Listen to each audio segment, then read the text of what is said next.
오늘 본문 1절을 다 같이 읽겠습니다. 1절을 다 같이 읽습니다. 시작. 아람 왕의 군대 장관 나아만은 그의 주인 앞에서 크고 존귀한 자니 이는 여호와께서 전에 그에게 아람을 구원하게 하셨음이라. 그는 큰 용사이나 나병 환자더라. 아멘. 아람은 여러분도 아시다시피 이스라엘의 적국입니다. 그런데 오늘 본문은 아람과 전쟁을 한 이스라엘 이야기를 하는 것이 아니라 아람에 관한 이야기, 그것도 아람의 군대 장관에 관한 이야기를 합니다. 참 당혹스러운 시작입니다.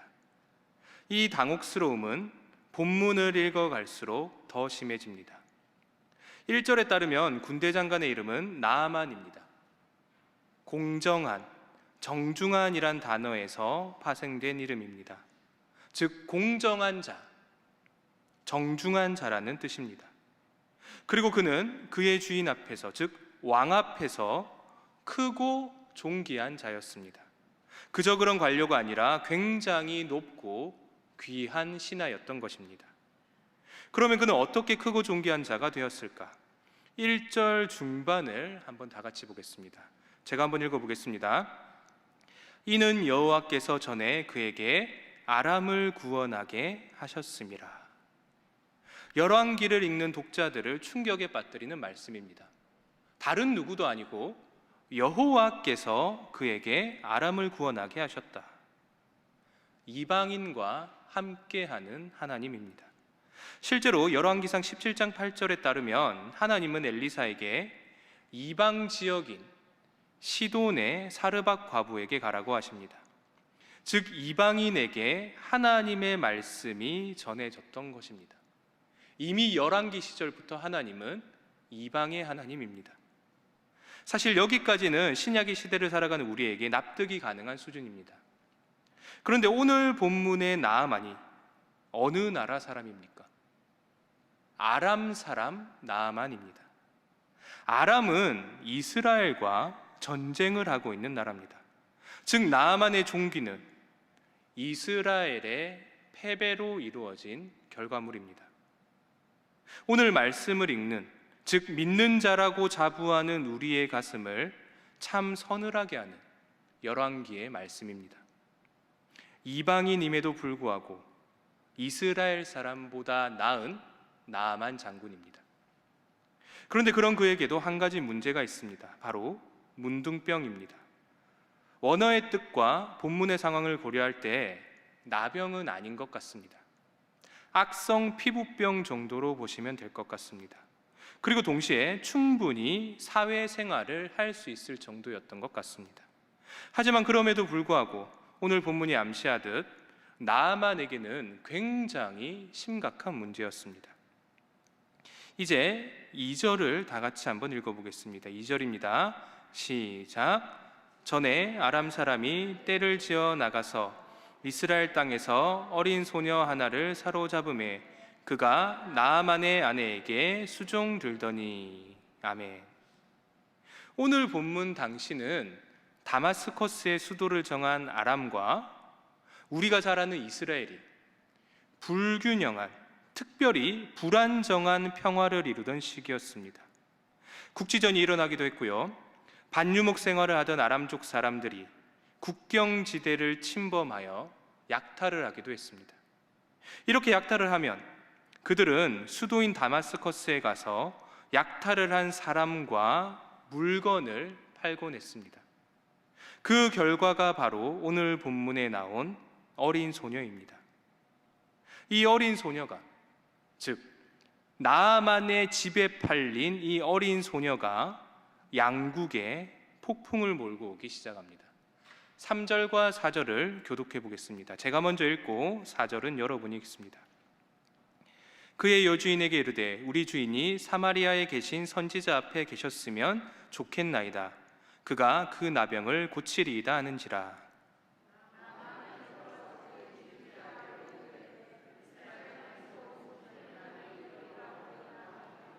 아멘. 이 어린 노예 소녀가 사마리아의 한 선지자를 추천합니다. 그런데 정말 놀랍게도 이 어린 노예의 말 한마디가 나아만의 마음을 움직이고 결국은 나아만이 아람의 왕에게까지 가게 만듭니다. 여러분, 1절의 내용을 참고로 했을 때 분명 나아만은 가벼운 사람이 절대로 아닙니다. 오히려 영웅에 가까운 인물입니다. 그런데 그런 영웅 같은 이가 한 어린 노예의 말을 진지하게 듣습니다. 나아만의 인물됨이 한 번 더 돋보이는 본문입니다. 이제 사건이 과연 어떻게 흘러갈까? 5절을 보겠습니다. 5절에 이렇게 나옵니다. 아람 왕이 이르되 갈지어다. 이제 내가 이스라엘 왕에게 그를 보내리라 하더라. 나아만이 곧 떠날새 은 10달란트와 금 6,000개와 의복 10벌을 가지고 가서. 나아만은 아람의 군대 장관입니다. 한 나라의 군대 장관이 적국에 그냥 들어갈 수는 없습니다. 그래서 나아만은 왕에게 허락을 구합니다. 그러자 왕은 얼마나 나아만을 총애했던지 이런 방구도 하지 않고 그대로 허락을 합니다. 심지어 그냥 보내는 것이 아니라 이스라엘 왕에게 공식적으로 보내는 외교 서신까지 써줍니다. 그리고 나아만은 이에 더해 예물을 준비하는데요, 5절 후반을 보시면 은 10달란트와 금 6,000개와 의복 10벌을 준비했다라고 합니다. 이게 얼마나 되는 양일까요? 참고로 같은 열왕기에 있는 열왕기상 16장 24절에 북이스라엘의 왕이었던 오므리가 사마리아 산을 사는데요, 그때 지불했던 금액이 은 2달란트입니다. 그런데 오늘 본문에서 그 5배인 10달란트를 준비합니다. 은만 쳤는데 5배입니다. 즉 엄청난 예물을 준비한 나아만입니다. 그런데 갑자기 6절부터 우스꽝스러울 정도로 당황스러운 장면이 그려집니다. 우리 6절을 다 같이 읽겠습니다. 6절입니다. 시작.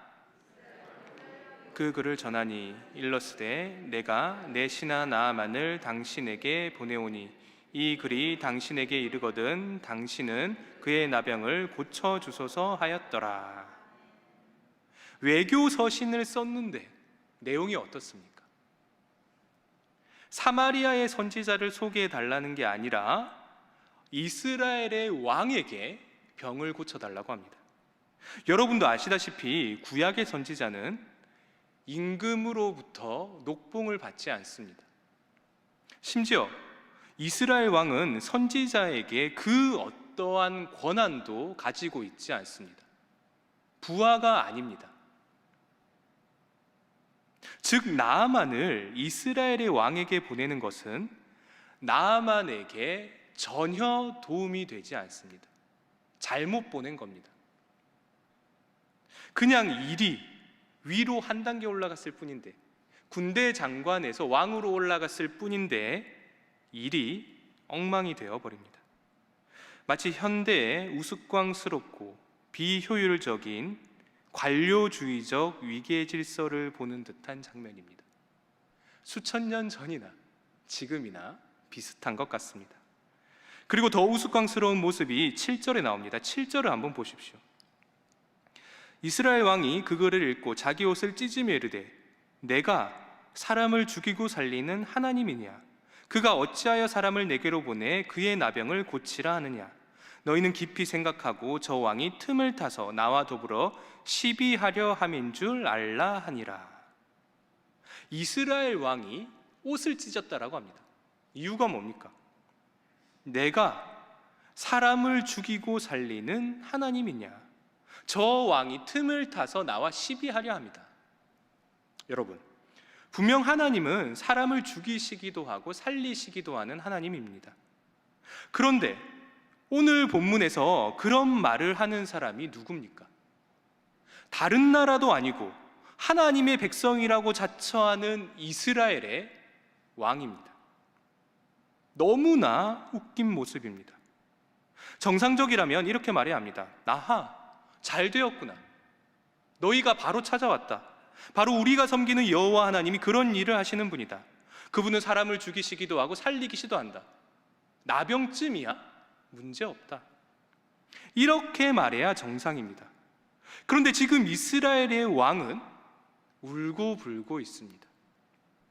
그리고 이스라엘 왕의 말이 더 웃긴 이유는 바로 앞인 열왕기하 4장 때문입니다.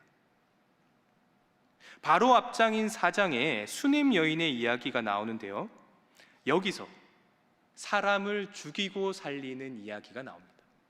바로 앞에서 나옵니다. 엘리사가 수넴 여인에게 아들이 태어남을 예언하자 정말로 아들이 태어납니다. 그런데 그 아들이 자라고 어느 날 머리가 아프다며 갑자기 어머니의 무릎 위에서 죽습니다. 그러자 어머니가 엘리사에게 달려가 간청을 하고 엘리사가 그 아이를 다시 살립니다. 놀라운 기적 이야기입니다. 그런데 그 기적이 일어난 나라가 직전에 일어났는데, 그 기적이 일어난 나라가 어디입니까? 다른 나라도 아니고 이스라엘입니다. 그런데 그 이스라엘의 왕이라는 작자가 사람이 죽은 것도 아니고 한낱 피부병 때문에 벌벌 떨고 있습니다. 너무나 우스꽝스러운 모습입니다. 이렇듯 한 나라에서 가장 존귀하다라고 불리는 두 인물의 어이없는 모습에 이어 드디어 우리가 기다리던 선지자가 등장을 합니다. 우리 8절에서 9절을 교독하겠습니다. 8절을 제가 읽고 9절을 여러분이 읽겠습니다. 하나님의 사람 엘리사가 이스라엘 왕이 자기의 옷을 찢었다 함을 듣고 왕에게 보내 이르되, 왕이 어찌하여 옷을 찢었나이까? 그 사람을 내게로 오게 하소서. 그가 이스라엘 중에 선지자가 있는 줄을 알리이다 하니라.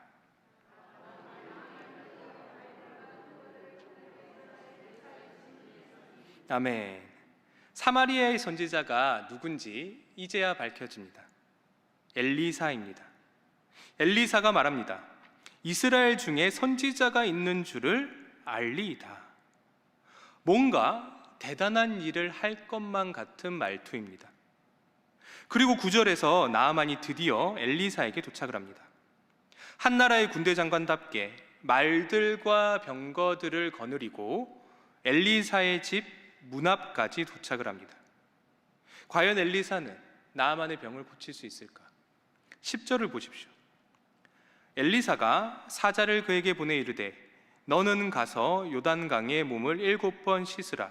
내 살이 회복되어 깨끗하리라 하는지라. 그 위대한 나아만이 문전박대를 당합니다. 심지어 엘리사의 얼굴조차 보지 못합니다. 찾아갔는데 얼굴도 못 봅니다. 그저 사자의 전하는 소리를 들을 뿐입니다. 요단강에 몸을 7번 씻으라 합니다. 전해 들은 겁니다. 11절을 보십시오. 나아만이 노하여 물러가며 이르되, 내 생각에는 그가 내게로 와서 서서 그의 하나님 여호와의 이름을 부르고 그의 손을 그 부위 위에 흔들어 나병을 고칠까 하였도다. 나아만이 분노합니다. 분명 충분한 예물을 준비했고 심지어 왕에게 보내는 외교 서신까지 준비했으며 동시에 엘리사의 집 앞까지 직접 찾아갑니다. 그런데 엘리사의 모습은커녕 그의 목소리조차 듣지 못합니다. 거기에 사자를 통해 요구하는 내용도 어이가 없습니다. 자신의 기준으로 작고 볼품없어 보이는 강, 그 조그만 요단강에 7번이나 씻으라고 합니다. 내 생각에는 그가 내게로 나와서 하나님의 이름을 부르고 병이 있는 부위에 손을 흔들어서 고쳐야만 합니다. 아무리 생각해도 내 생각이 옳은 것만 같습니다. 분노한 나아만입니다. 과연 분노한 나아만이 어떻게 될까? 우리 13절을 다 같이 읽겠습니다. 13절입니다. 시작. 그의 종들이 나와서 말하여 이르되, 내 아버지여, 선지자가 당신에게 큰 일을 행하라 말하였다면 행하지 아니하였으리이까? 하물며 당신에게 이르기를 씻어 깨끗하게 하라 함이리이까 하니. 아멘. 다른 누구도 아니고 비천한 종이 말합니다. 당신에게 큰 일을 행하라 말하였더라면 행하지 아니하였으리까? 앞서 나왔던 가장 존귀한 자라고 불렸던 두 왕의 모습과는 참 비교되는 장면입니다. 높은 자는 어리석음을 보여주고 낮은 자는 지혜로움을 보여주고 있습니다. 동시에 더 당혹스러운 것은 그 위대했던 나아만조차도 분노하고 있다라는 사실입니다. 그가 쌓아왔던 인품과 실력과 재물과 사회적 위치, 그 모든 것이 소용없어지는 순간입니다. 하지만 그러한 상황 속에서 비천한 종들은 흥분하지 않고 차분하게 상황을 판단하고 조언까지 하고 있습니다.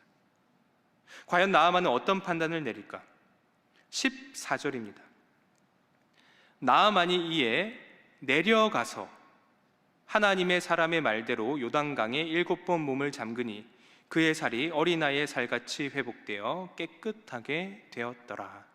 아멘. 나아만이 종들의 말을 듣고, 다른 사람의 말이 아닙니다, 비천한 종의 말을 듣고 분노를 내려놓습니다. 나를 내려놓은 겁니다. 겸손한 마음으로 자신이 무시했던 그 요단강으로 내려가자 그의 살이 어린아이의 살같이 회복되어 깨끗하게 됩니다. 자, 이렇게 오늘의 본문이 끝이 납니다. 여러분, 오늘 본문은 참 당혹스러운 말씀입니다. 시작부터 우리가 기대하지 않던 적국, 그것도 이스라엘을 괴롭혔던 한 장군에 대한 이야기가 나옵니다. 그리고 본문은 우리의 기대를 저버리고 그가 너무나 훌륭한 사람이라 기술합니다. 심지어 이방인임에도 불구하고 하나님이 함께 하신다라고 합니다. 이미 하나님을 믿는 자들을 겸손케 하는 당황스러운 이야기입니다. 그리고 오늘 본문은 또 다른 겸손을 보여줍니다. 우리가 평소에 기대하고 존경하던 왕들이 지극히 어리석은 모습을 보여줍니다. 세상의 존귀가 쓸모 없어지는 순간입니다. 지위의 겸손입니다. 동시에 나아만의 모든 것이 소용이 없어집니다. 서신도 쓸모가 없었고 예물도 쓸모가 없었고 그와 함께 했던 말과 병거도 소용이 없습니다. 재물과 소유의 겸손입니다. 거기에 그 위대했던 나아만도 분노로 인해 제대로 된 판단을 하지 못하고 있습니다. 내가 쌓아온 인품에 대한 겸손입니다. 심지어 엘리사조차도 오늘 본문 초반에는 이름조차 언급이 되지 못합니다. 그리고 8절에 등장해서 뭔가 대단한 일을 할 것만 같았지만 사실은 별다른 행동을 하지 않습니다. 기적의 장소에 있지도 않고요, 본인의 손으로 기적을 베풀지도 않습니다. 신앙의 겸손입니다. 이와 반대로 오늘 본문에서 눈에 띄는 인물들이 있습니다. 바로 어린 노예 소녀와 나아만의 종들입니다. 이들은 지위가 없는 자들입니다. 동시에 이름도 없는 자들입니다. 이름조차 없습니다. 이들은 당연히 위대한 업적을 이룬 것도 아니고요, 뭔가 고차원적인 교육을 받은 것도 아닙니다. 그들은 그저 낮은 자들입니다. 자연히 겸손할 수밖에 없는 사람들입니다. 하지만 하나님께서는 그런 낮은 자들을 통해 자신의 구원을 이루어 가십니다. 왜 그럴까요? 그들이 겸손하기 때문입니다. 겸손하기에 자신의 능력을 의지하지 않고 오직 하나님만을 드러냅니다. 그리고 겸손하기에 어떤 명령이든 자신의 자존심을 내세우지 않으며 하나님께 무릎을 꿇을 수 있습니다. 오늘 본문 마지막에서 나아만은 이런 겸손을 깨닫게 됩니다. 그는 종들의 말을 통해 자신의 자존심을 내려놓고 요단강으로 내려가게 됩니다. 몸은 물론이고 마음도 참으로 내려간 나아만입니다. 다들 오늘 본문의 나아만처럼 내 능력, 내 재산, 내 명성, 무엇보다 내 생각을 내려놓고 겸손하게 하나님이 명령하신 곳으로 내려가는, 진심으로 내려가는 우리 모두가 되기를 바랍니다. 이제 주신 말씀을 붙잡고 기도하겠습니다. 우리가 내 생각을 내려놓고 겸손하게 오직 하나님만을 따르기를 바랍니다. 이 기도 제목으로 다 같이 기도하겠습니다. 주여 믿습니다. 주여 믿습니다. 주여 믿습니다.